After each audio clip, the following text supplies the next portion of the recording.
Night routine para mas malalim ang tulog. Magandang gabi po mga ka-senior. Narito na naman ang inyong ka-senior health tips.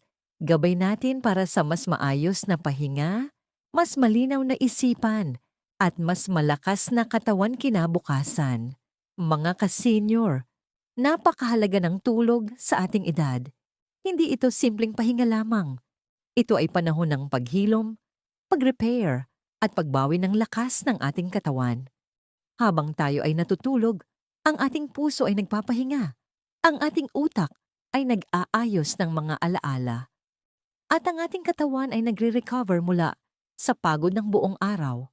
Pero kung ang tulog ay mababaw, putol-putol o kulang, maaaring magdulot ito ng pagkapagod, pagkahilo, panghihina, pagiging makakalimutin, at pagtaas ng blood pressure. Kaya napakahalaga na magkaroon tayo ng tamang night routine, isang simpleng gabay na susundin gabi-gabi upang mas maging mahimbing at tuloy-tuloy ang ating tulog. At tandaan ninyo, hindi kailangang komplikado ang mga gagawin natin. Ang mahalaga ay consistent at ginagawa natin ito araw-araw.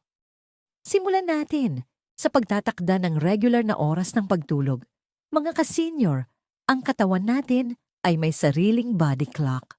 Kapag pare-pareho ang oras ng ating pagtulog at paggising, mas nagiging maayos ang takbo ng ating katawan.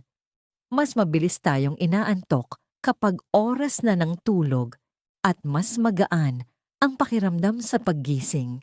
Kung pabago-bago ang oras, nalilito ang katawan. Kaya kahit pagod ka na, hindi ka pa rin makatulog agad. Sunod, pabagalin ang takbo ng inyong gabi. Habang papalapit ang oras ng pagtulog, iwasan ang mga gawain na nakakapagpa-stress o nakakapagpa-excite ng isip. Sa halip, gawin ang mga bagay na nagpapakalma, tahimik na pagupo, pakikinig ng banayad na musika o simpleng pagninilay. Ang layunin ay ihanda ang katawan at isip sa pahinga. Ikatlo, bawasan ang paggamit ng cellphone, TV o anumang gadget bago matulog. Ang ilaw mula sa screen ay nagpapadala ng signal sa utak na parang araw pa rin. Kaya kahit gabi na, hindi pa rin inaantok ang katawan.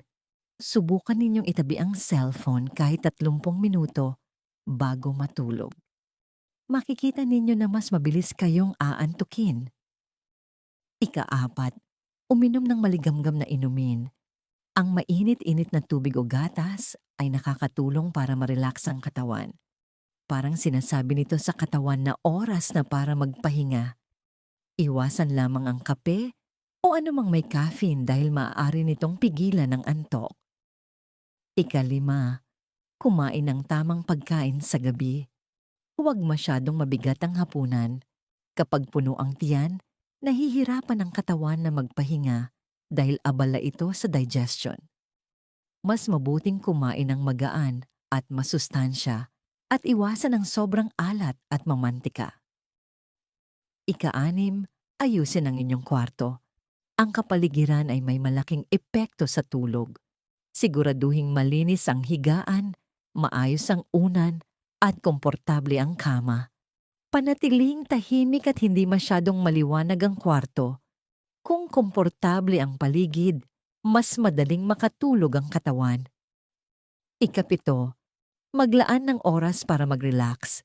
Mga ka-senior, bago matulog, huwag dalhin ang pagod at stress sa kama. Maglaan ng ilang minuto para sa sarili. Magdasal, magpasalamat, o huminga ng malalim. Subukan ang simpleng paghinga, dahan-dahang huminga papasok, hawakan sandali, at ilabas ng mabagal.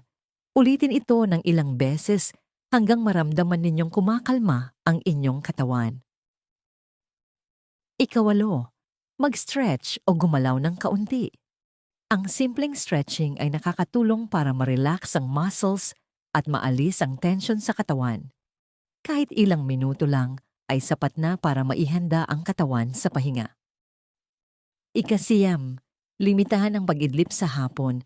Kapag mahaba ang tulog sa hapon, nawawala ang antok sa gabi. Kung kailangan magpahinga, panatilihin itong maikli lamang. sapat para ma-refresh ang katawan. Ika-10, bitawan ang mga alalahanin. Mga ka-senior, maraming tao ang nahihirapang matulog dahil sa dami ng iniisip. Pero tandaan, ang kama ay para sa pahinga, hindi para sa problema. Kung may iniisip man, sabihin sa sarili, bukas ko na ito haharapin. Ang isip na payapa ay mas madaling makatulog. Dagdag pa dito, subukan ninyong gumawa ng simpleng routine gabi-gabi. Halimbawa, magligpit ng gamit maghugas ng mukha magdasal at humiga sa parehong oras. Kapag paulit-ulit itong ginagawa, nasasanay ang katawan na ito na ang senyalis ng pagtulog. Mga ka-senior, tandaan ninyo ito. Ang magandang tulog ay hindi aksidente. Ito ay pinaghahandaan. Sa bawat maliit na hakbang na ginagawa ninyo gabi-gabi, mas napapabuti ang kalidad ng inyong pahinga. Hindi man agad-agad ang resulta, pero sa tuloy-tuloy na routine, mararamdaman ninyo ang pagbabago. Mas magiging mahimbing ang tulog, mas magiging magaan ang pakiramdam, at mas magiging masigla ang inyong araw. Ang tulog ay hindi luho, ito ay pangangailangan. Dito bumabawi ang ating lakas, dito lumalakas ang ating resistensya, at dito naghahanda ang ating isip at puso para sa panibagong araw. Kaya simula ngayong gabi, subukan ninyo ang mga simpleng night routine na ito. Hindi kailangang perpekto. Ang mahalaga ay magsimula. At sa bawat gabi na maayos ang inyong tulog, mas nagiging maayos din ang inyong kalusugan at buhay. Kung nakatulong po ang video na ito, huwag kalimutang i-like, i-share, at mag-subscribe para sa mas marami pang ka-senior health tips. Muli, ito ang inyong ka-senior health tips. Nagpapaalala na ang mahimbing na tulog ay susi sa mas malusog, mas masaya, at mas mahabang buhay.